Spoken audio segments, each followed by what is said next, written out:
On the morning of March 3rd, 1993, in Silver Spring, Maryland, Vivian Rice stopped by her sister's house on her way to work. But this morning, something was wrong. Both garage doors were open, and her sister's minivan was missing. Inside the house, Vivian would discover a brutal triple homicide, executed by one of the most ruthless and cunning killers to ever challenge the FBI.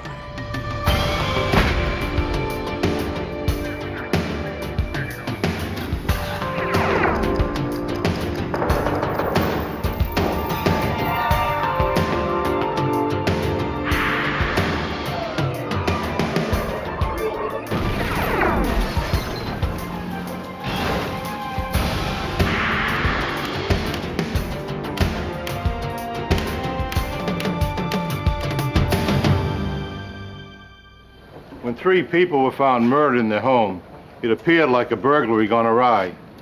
But a crime this horrific deserved a closer look. The suspect who had the most to gain from the deaths also had the perfect alibi. Photographic proof that he was 3,000 miles away when the crime was committed. I'm Jim Kallstrom, former head of the FBI's New York office. It's our job to find the holes in even the most bulletproof alibi. In this case, we had our work cut out for us.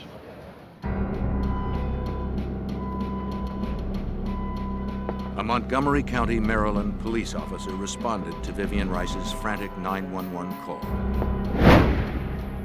He found a female victim dead just inside the front door. He also found a second woman dead. And a young boy, apparently murdered in his bed. We got 3 victims here. Need detectives and evidence technicians over here. Through the day and into the night, investigators would scour the scene for evidence, thoroughly searching both inside and outside the house.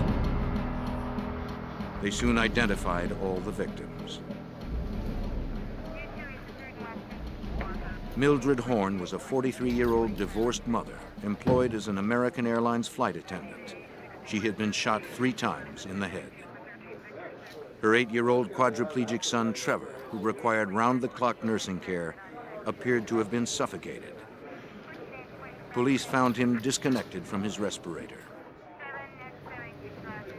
And Trevor's overnight nurse, 38-year-old Janice Saunders, had been shot twice, in the skull and in the eye.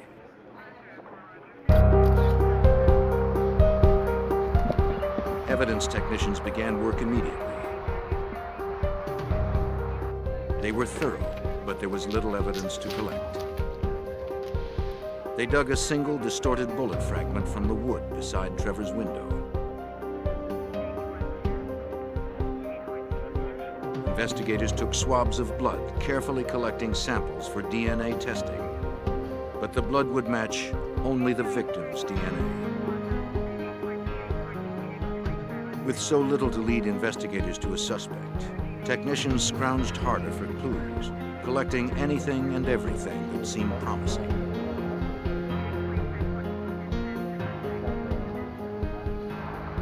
Outside the house, investigators found a metal file.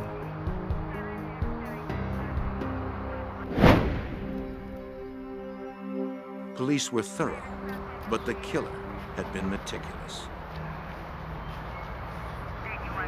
Montgomery County, Maryland homicide detective Craig Wittenberg, named lead investigator, struggled to make sense of a case with 3 helpless victims, no obvious motive, and few clues. There were some things that struck us as odd, I think, from the very beginning of the on-scene investigation inside the house. The foyer area, a closet, the contents had been dumped, everything been pulled out of the closet, dumped onto the floor. We found a purse, which we would later learn ultimately belonged to Millie. You had a lot of stereo entertainment equipment, TVs, a lot of jewelry, furs, that was untouched and left. which again strikes you as odd. If this is a burglary or robbery going bad, you're going to take something. In fact, Mildred's minivan was missing from the garage, as her sister had noticed. But it was found quickly, not far from the house.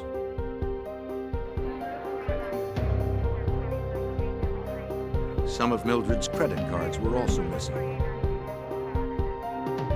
but found the next day on a nearby roadside by a jogger. Investigators now positively eliminated burglary as a motive. Instead, they wondered if the missing items were a deliberate attempt by the killer to throw them off his trail.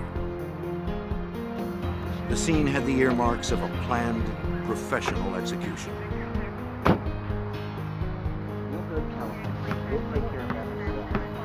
As for a suspect, at the crime scene, Vivian told them Mildred's ex-husband, Lawrence Horne, was probably responsible. She begged them to investigate it. He quickly became the prime suspect.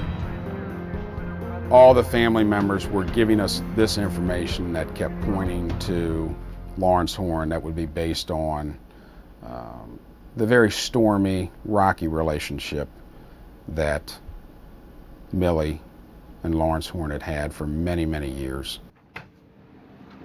Danny, could you get this drum set up in number 5 for me, please? All right. Investigators learned that in the 1960s and 70s, Horne had been a top producer and recording engineer for Motown Records, credited with many hits, including Shotgun by Junior Walker and the All-Stars. He'd married Mildred, an airline attendant, in 1973. Then he'd moved with Motown from Detroit to Los Angeles. Okay, give me the test. But when the company's fortunes waned, so did his. He and Mildred divorced in 1987, but their problems continued. As Bob Dean, Maryland Assistant State's Attorney, soon discovered.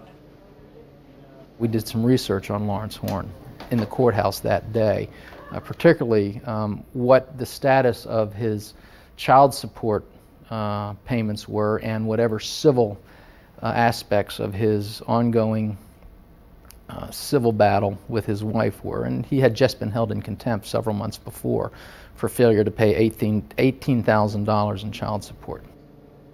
But in reviewing more court records, investigators learned that on March 3rd, the day of the murders, Horne's financial outlook had brightened considerably. With his wife and son dead, he now stood to inherit $1.7 million. The money came from a malpractice settlement awarded to Trevor when a routine operation left him with brain damage. Should Trevor die, the settlement also listed his beneficiaries. The beneficiaries of Trevor were obviously his mother and his father, and that was Millie and Lawrence. If Millie were dead, Lawrence got everything. Hello, Miss Horne? At Detective Wittenberger's request, the Los Angeles Police Department contacted Lawrence Horne within hours of the murders. Lawrence, I think you better come out here. Yes, Mother. They tracked him to his mother's house. Mr. Horne? I'm Police told Horne about the murders and were surprised by his response. Am I a suspect? No, sir. Mr. Horne's behavior was very odd. It was odd enough that the LAPD officers took note of it from the very outset. Not only did he not want to cooperate and want an attorney, basically his only questions or inquiries about were whether he was a suspect in this thing. Police took him to the station for further questioning. They asked where he was at the time of the crime. He told them he was with his live-in girlfriend, Shira Bogan, I was at home. and described their activities. Later they would question her, and she'd corroborate his story. I was at home. If Horne or someone he employed had crossed state lines to commit the crime, they would have violated the Interstate Travel in Aid of Racketeering statute. federal offense under FBI jurisdiction. Now, the FBI was brought in.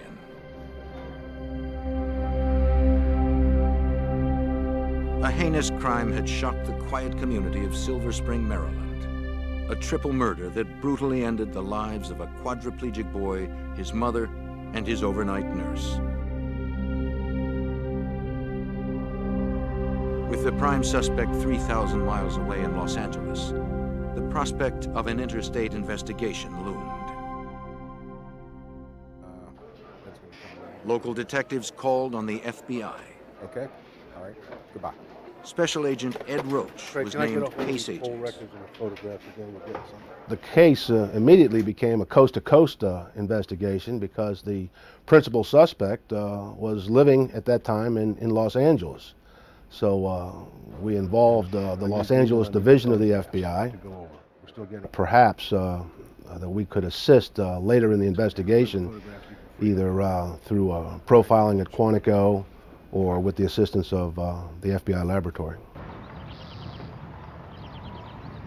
Desperate for more clues, investigators sent a canine team back to where Mildred Horne's credit cards had been found by a jogger. The team soon recovered a rusty piece of metal, badly corroded, but clearly a gun part. Wittenberg sent it to the FBI lab for testing. FBI examiners determined the part was a trigger mechanism from an AR-7 rifle. A gun that's easy to disassemble into small pieces for transport or disposal, which seemed exactly what the killer had done. He had also taken another step to distance himself from the weapon. He'd very carefully drilled out the serial number. Often, a trained examiner can piece these numbers back together, but this killer had erased them for good.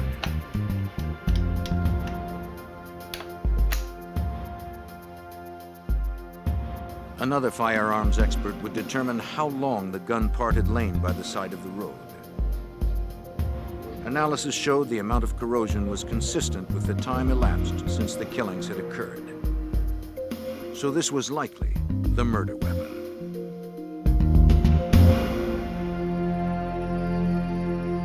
While the FBI lab processed the gun part, investigators in Maryland interviewed Tiffany Horne, Lawrence and Mildred's 18-year-old daughter. Right straight ahead.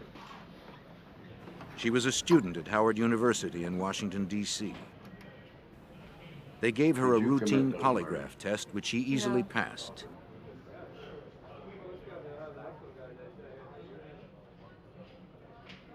Did you commit those murders? No. Later that day, Tiffany would talk with Detective Wittenberg, revealing 3 key clues. The first was something that had happened in the summer of 1992. Her father had called, asking her to videotape the outside of her mother's house for him, along with Trevor's room. The idea was so bizarre, she'd only taped Trevor and his nurse, with Trevor in his bed attached to his respirator. Tiffany gave the tape to her father. Now Wittenberg and the FBI wondered if Horne wanted someone to know the layout of the house. Then, on March 1st, 2 days before the murders, Horne had called her again. He wanted to know where his younger daughter, Tamiel, would be for the next few days.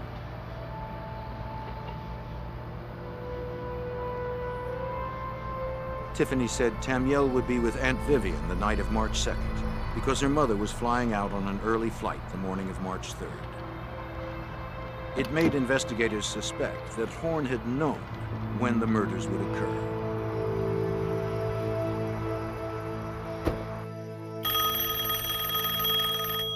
Tiffany shared one other revealing incident that day. At about 2:30, the morning of the murders, she had inadvertently called her mother. Tiffany had hit the wrong speed dial key on her phone. She'd meant to call her boyfriend. She apologized and hung up. The timing of the call helped investigators estimate the timing of the murders, along with another observation. Trevor's round-the-clock nurses made entries every hour in a logbook near his bed. Based on that, the 2:30 phone call, the 2 o'clock entry in the nurse's log, and there not being a 3 o'clock entry, and the autopsy findings, I think we pretty much based the time of death as being around between 2:30, 3 o'clock in the morning. On March 11th, about a week after the murders, Wittenberg and his partner flew to L.A. Police officer, search warrant! With the assistance of the Los Angeles Police Department, they carried a probable cause affidavit to search Horne's apartment.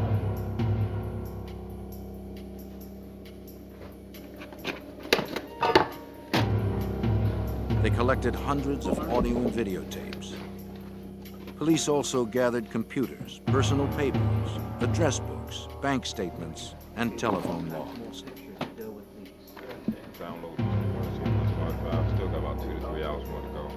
Back at the station, investigators began the time-consuming task of reviewing all they'd recovered. They'd printed thousands of pages from the hard drives of Horne's computers.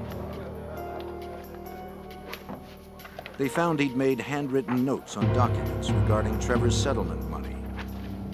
The notes confirmed what they already suspected. Horne was well aware he could gain a fortune from his son's death, and he was well versed in the legalities of the settlement. Investigators also found a map that was telling. It was hand-drawn, showing Mildred Horne's neighborhood. The streets were outlined and labeled. An X and her initials marked her house. Had Horne been directing a stranger to find her? Perhaps a contract killer. In the hundreds of hours of videotape that were recovered and screened, one home movie stood out. Horne had videotaped himself standing in front of his television set, which was tuned to the cable TV program guide station. The station was clearly broadcasting the time and date. 11:45 p.m., March 2nd, 1993, California time. 2:45 a.m., March 3rd, Maryland time. Exactly the time and date of the murders. Investigators quickly dubbed it the alibi tape, since it seemed to have been created for that purpose. Now, Wittenberg and the FBI seemed to have some substantial leads, but they were still far from apprehending the mastermind of this brutal crime. There he is again. Same shit. He's walking back. When investigators searched the LA apartment of their prime suspect in a triple murder, they discovered a suspicious videotape. Among themselves, they called it the alibi tape. But they would soon find a recording that was even more incriminating. A 22-second excerpt from Horne's dozens of audio tapes. It was from a conversation between Horne and an unknown male. The words were cryptic, but their meaning was clear. Can you play it?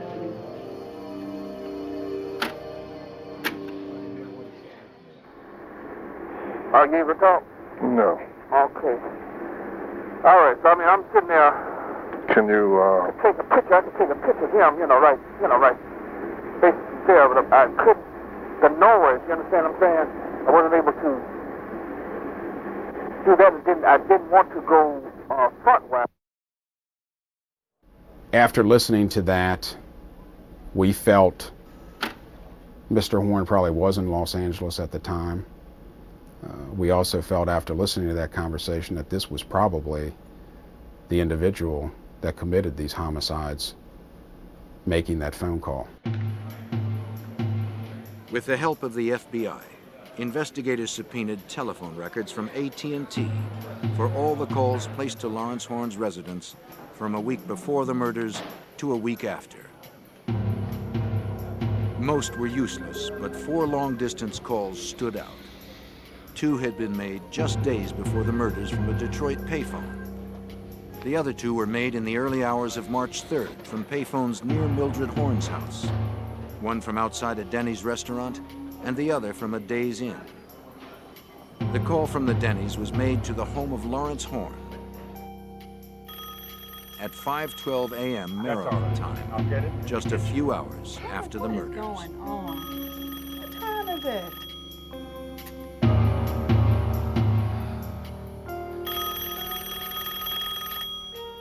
Was it the cryptic 22-second conversation? Yeah. And who had made the call?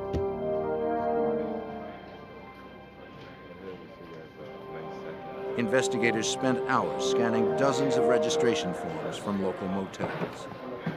A check of the hotels and the motels in the area, a few miles circumference of the murder scene, turned up an individual checking in approximately midnight the day these murders were committed to the Days Inn using a Michigan driver's license in the name of James Edward Perry. James Edward Perry seemed a promising suspect.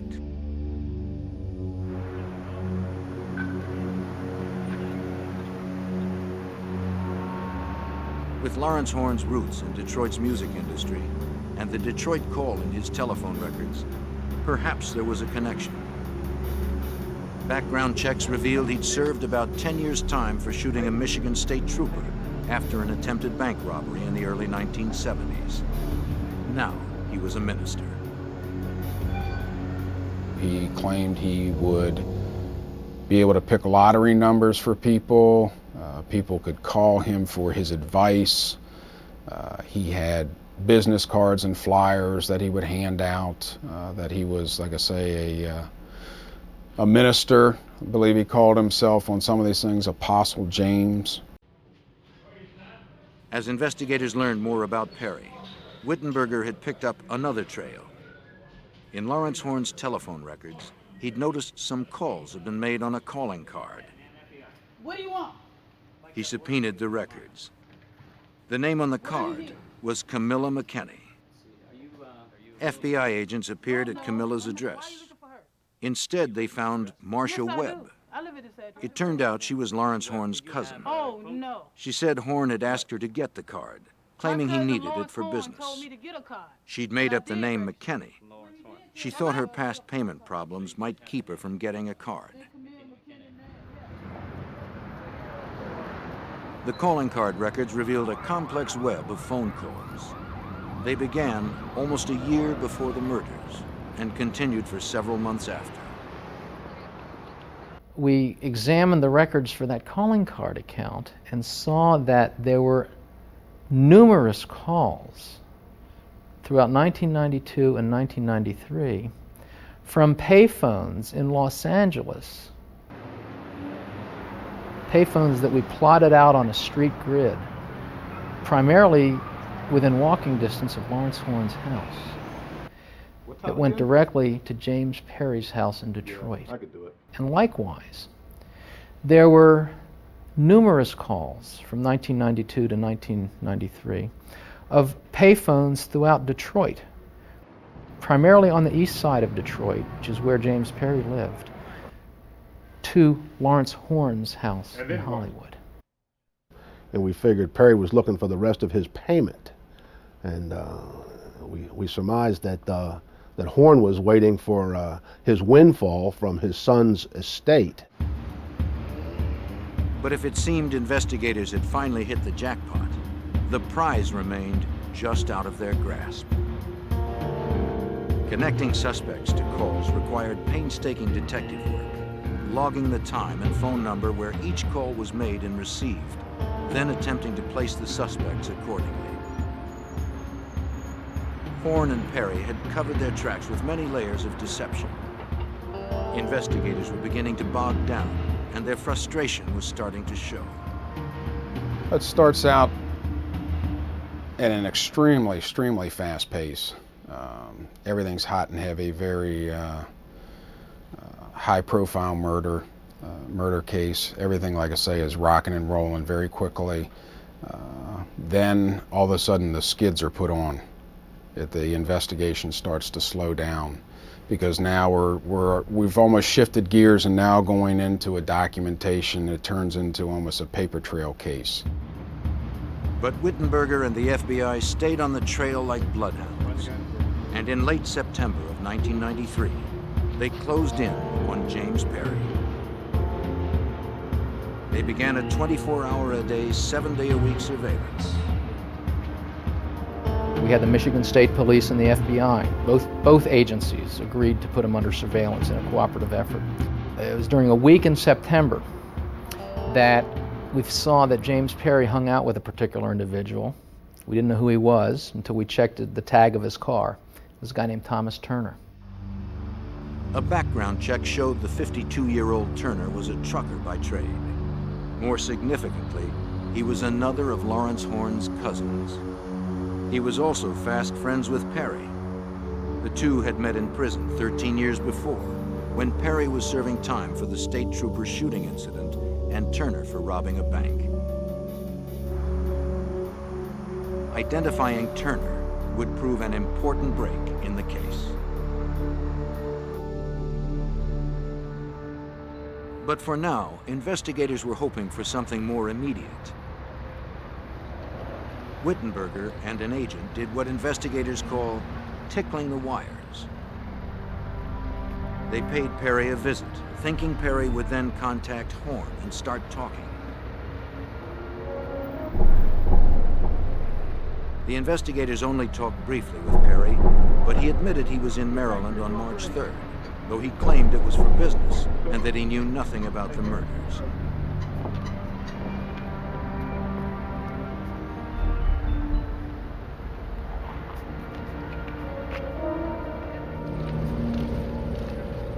In September of '93, after weeks of wrangling for court authorization to tap Lawrence Horne's home phone, federal agents finally got the go-ahead. Special Agent Roach was key in obtaining the approval. We were hoping to get the smoking gun, the conversation between James Edward Perry and Lawrence Horne. We were hoping for a conversation that would say something like, I want the rest of my money, you know, I did the deed, the down payment's not enough, you promised me such and such, I only got this, and now I want the rest of my money, or maybe you're going to be next. Something like that would have been terrific. But Horne and Perry were too sly to let anything slip. And by mid-November, with the investigation at full tilt, they stopped talking to each other altogether. Despite months of slow but steady progress, Horne and Perry were still one step ahead of the law. The FBI's coast-to-coast investigation of a triple murder committed in Maryland left agents scrambling to link LA's Lawrence Horne and Detroit's James Perry to their case. Investigators knew the two men were talking, but they didn't know how. Were they using Perry's former jail buddy, Thomas Turner, as a go-between? The FBI secured authorization to tap Turner's phone. Yep. That was the key. Yeah, what's up? Both Horne and Perry talked to Turner often, and Turner relayed messages between them. But they were careful not to use language that might incriminate them. And once again, agents found themselves back in the same old grind, monitoring and logging hundreds of calls, then trying to make links between the callers. All right, I'll talk to you later. One surveillance would be taking place, actively taking place, physical surveillance in Los Angeles on Lawrence Horne, while at the same time, 24 hours a day, the Detroit division was conducting physical and electronic surveillance on Thomas Turner and physical surveillance on James Edward Perry. As before, they made a few connections between calls and callers. But mostly, the process seemed just a test of their endurance and dedication. Horne and Perry were giving them a run for their money. Then, around Thanksgiving, after 3 grueling months, investigators got a bite. Perry was preparing to move. agents secured a federal warrant to search his residence before he left. It was a dangerous mission. Perry had shot a Michigan police officer, and he was known to own high-powered weapons. An FBI SWAT team made the entry. Wittenberger and his partner followed. They roused Perry and his girlfriend from bed, catching them unaware and unarmed.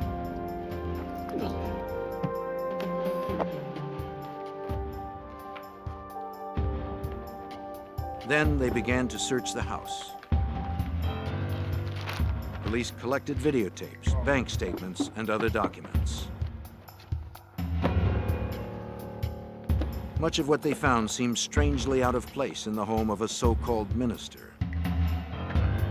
There were voodoo relics, Soldier of Fortune magazines, and books on topics like criminal investigations, managing gunshot wounds, and interpreting bloodstain evidence. Investigators hoped to prove that Perry had bought the books as well. They called the publishers, getting only one hit from Paladin Press. A canceled check proved to be the turning point in the case. Perry had ordered 2 books from Paladin Press about a year before the murders. 2 chilling titles: Hitman, a manual for independent contractors, and How to Build Disposable Silencers. When you read through those books, it was very disturbing to see the number of similarities and parallels from the Hitman book to what transpired inside Millie's home on March 3rd. Finally, the pieces began to form a single picture. Mildred's missing minivan was explained. Perry had used it to get back to his rental car, which he'd parked some distance from the crime scene, as the book recommended. The credit cards found by a jogger on a road near the house also fit in neatly. It said, if you want to make it look like a burglary, do a little bit of messing around the house, take some items and then throw them along the side of the road. It said, throw the pieces of the rifle along the side of the road. Another thing that the book recommended was to take a little narrow file and run it through the barrel of the rifle. And a little narrow file was found in the backyard with deposits of chemicals consistent with gunshot residue. The book also suggested using an AR-7 rifle, exactly the gun whose trigger mechanism was found earlier. Likewise, examiners determined the single spent bullet found in Trevor's room was .22 caliber, popular with assassins. .22s distort when they enter a human body, so it's hard to match them to a gun. They're also small, quiet, and inexpensive.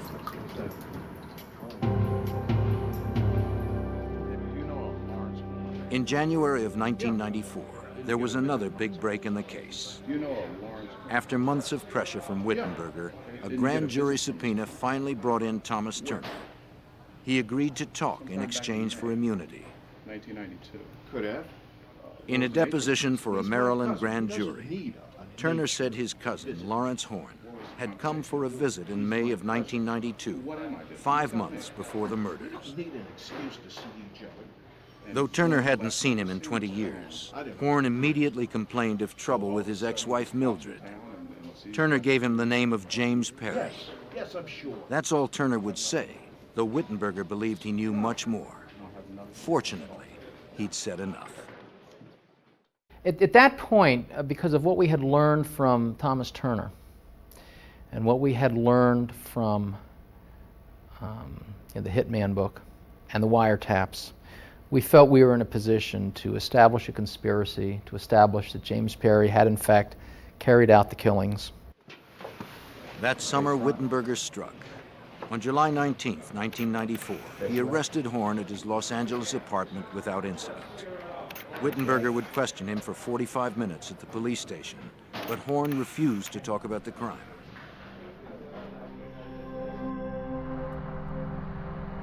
On the same day, FBI agents in Detroit were waiting for a judge to sign the warrants for the arrest of Perry. In the meantime, they conducted an overt surveillance. The tactic is designed to pressure a suspect while making sure he doesn't flee. It wasn't supposed to be a covert surveillance, and we really didn't care if he saw them or not. We just didn't want it to be a confrontational surveillance until the warrants were signed.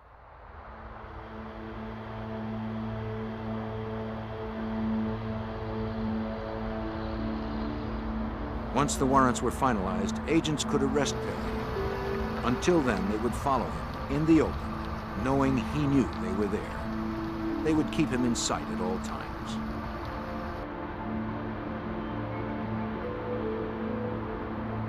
Perry grew increasingly annoyed.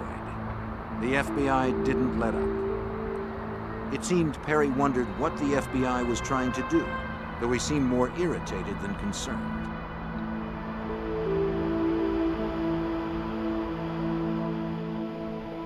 He drove off, still in clear view of agents. They didn't know where he was headed, but stayed with him anyway.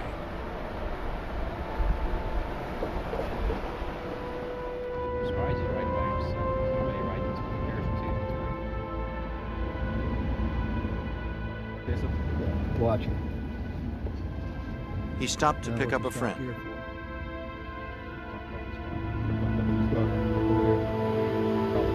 A man the agents were not familiar with.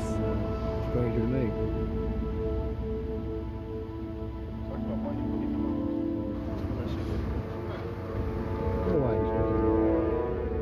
The two drove off in Perry's car, with the tail close behind. Well, let's give him something to play with. Stay right on.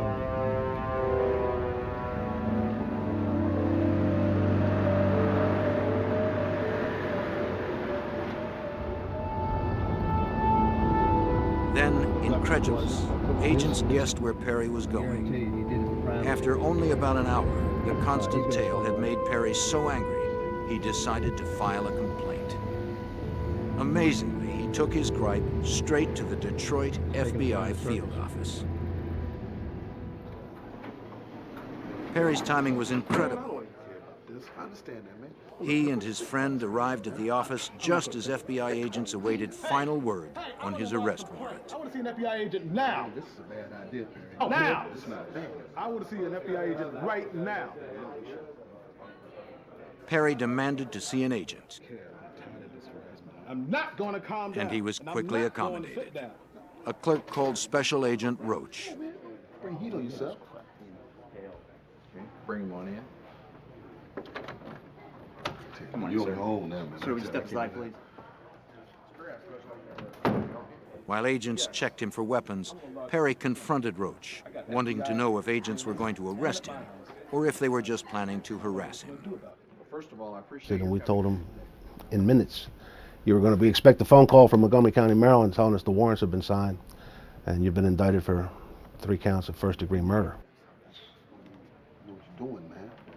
And the telephone came in a few minutes later, and we advised him that he was, in fact, under arrest. you have the right to remain silent. But now, even with both men in custody, one question still remained. If Perry was the hired gun, how had Horne paid him for the crime?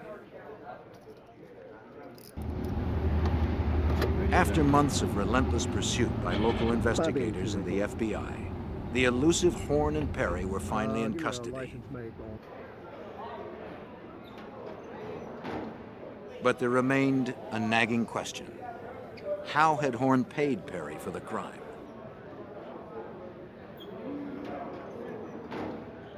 The answer came 2 months later, only as a result of still more dogged detective work. As we were reviewing the results of the search on James Perry's house, we noticed this photograph that in essence showed various cassette tapes that James Perry had. That was the purpose of the photograph, but underneath one of the items here we saw a Western Union card. we got a bundle of records from Western Union showing us that there were indeed a number of transactions from Los Angeles to James Perry's live-in girlfriend, Pauline McGee. The person sending it was George Bernard Shaw. Well, we now had another area to investigate for a few months. After much digging, Dean discovered a man named George Bernard Shaw had died in July of 1992 in an auto accident in Los Angeles.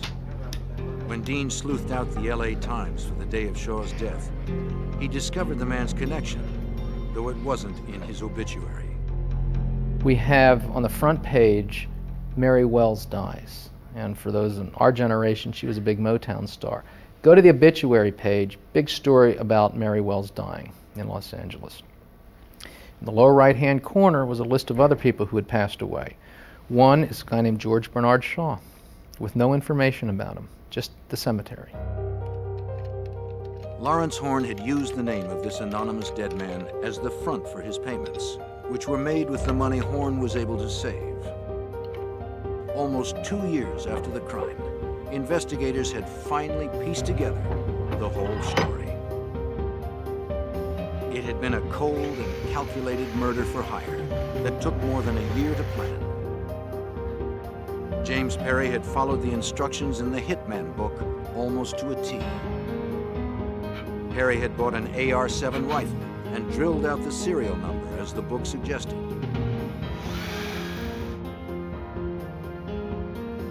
And he'd built a disposable silencer using the book's directions. He'd carefully cut the parts and assembled it.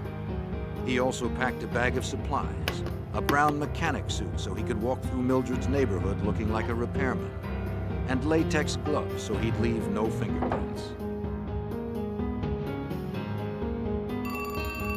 In the months before the crime, he and Horne had talked often, discussing each detail. At Perry's request, Horne had sent him a map of Mildred's neighborhood and a video of Trevor's room.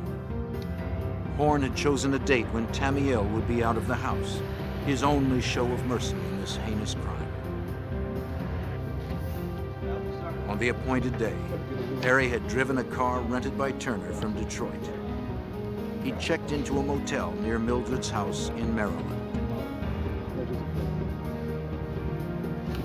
Perry had paid cash, as the book recommended, hoping the motel wouldn't require an ID. I have to see some ID.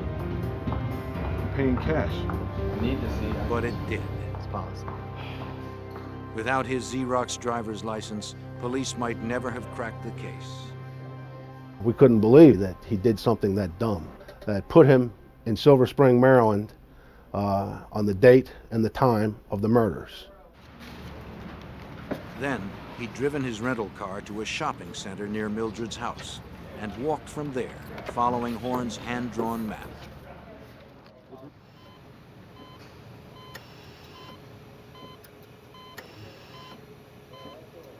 In the house, unsuspecting, Nurse Janice Saunders made the 2 a.m. entry on a medical log attached to Trevor's bed.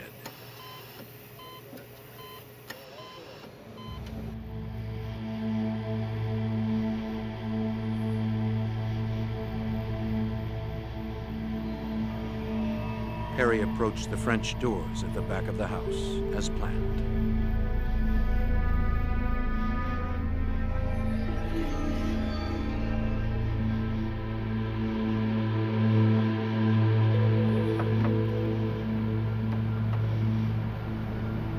Though locked, the doors were easily opened.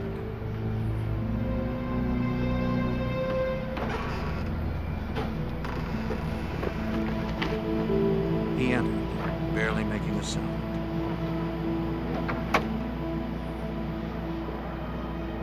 Inside, he assembled his rifle and homemade silencer.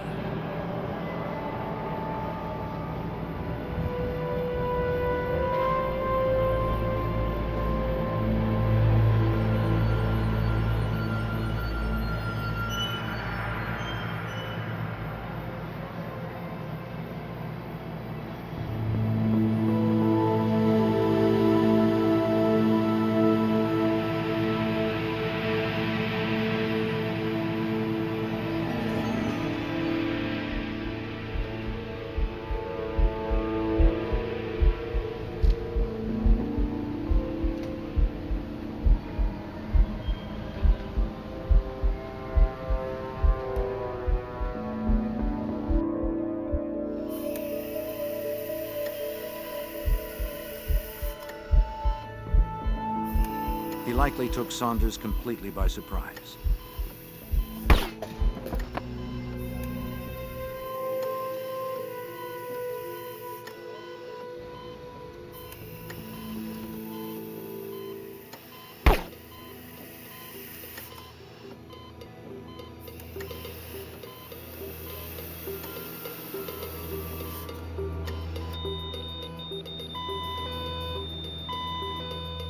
But when the boy stopped breathing, his medical alarm spoke for him. Upstairs, his mother awoke.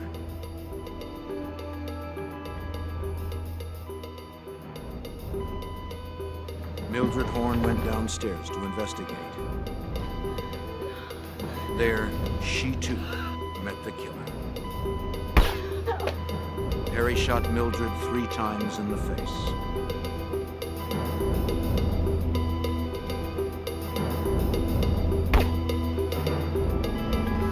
Then Perry roughed up the house a little to make it look like a robbery gone bad. As the book instructed, he took Mildred's credit cards. But it seems the persistent beeping of the medical alarm unnerved even this calculating killer.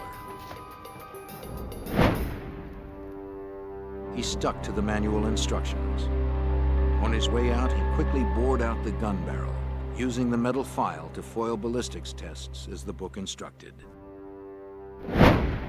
For a quick escape, he took Mildred's minivan back to where his rental car was parked. On the way, he'd scattered Mildred's credit cards and the gun parts, though only the trigger mechanism was found. All right, so I'm sitting there. Can you, Take a picture. I can take a picture of him, right there, but I couldn't. The noise, you understand what I'm saying? I wasn't able to do that. I didn't want to go frontwise. It was a case that had to be put together by really an exhaustive search of every clue possible, every clue imaginable. And we literally spent 1.5 years, 2 years doing nothing but working on this case. In September of 1995, 2.5 years after the murders, James Perry was brought to trial in Maryland. Bob Dean served as special prosecutor because of his intimate knowledge of the case. Perry received life for conspiracy and 3 death sentences for the murders. Those death sentences were later commuted to life. Perry has no chance for parole. He is never admitted to committing the crime. Lawrence Horne's trial began that April in a packed Maryland courtroom. He faced the same charges as Perry, so much of the same evidence was used. Bob Dean again served as special prosecutor. After a 5-week trial, the jury found Horne guilty on all counts. He showed no emotion, and like Perry, he never confessed to the crime. On May 13th, Horne received 3 life sentences without parole. He appealed once and was denied.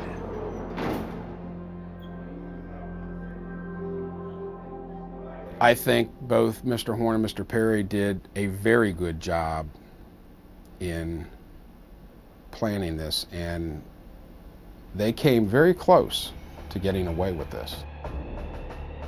There would be one more bittersweet victory for the families of the victims.